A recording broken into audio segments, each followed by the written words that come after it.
یہ کسی بڑی فیکٹری کا دروازہ نہیں اور نہ ہی کسی بڑی برانڈ کی ورکشاپ ہے۔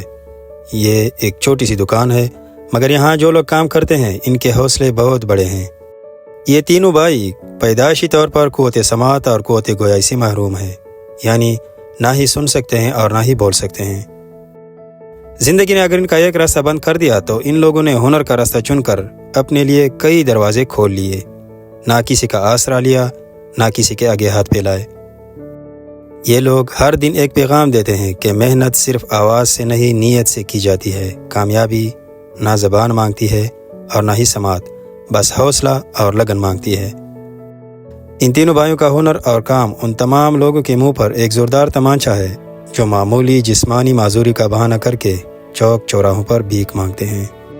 تینوں بھائیوں میں صرف بڑا بھائی رسول شاہ چھٹی جماعت تک پڑھا ہے، وہ بھی عام سرکاری اسکول میں، لیکن گاہک کے کپڑے کا ناپ وہ خود لیتا اور خود رجسٹر پر چڑھاتا ہے اور ہر گاہک کو ایک مخصوص نمبر دے دیتا ہے۔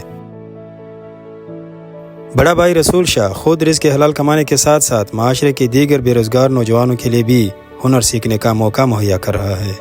ان کے کئی شاگرد ان سے ہنر سیکھ کر درازندہ بازار میں دکان کھول کر رزق حلال کما رہے ہیں، جبکہ ابھی ان کے ساتھ بیٹا شاگرد بھی انہی کی طرح قوت سماعت اور قوت گویائی سے محروم ہے، یعنی یہ بھی نہ ہی سن سکتے ہیں اور نہ ہی بول سکتے ہیں۔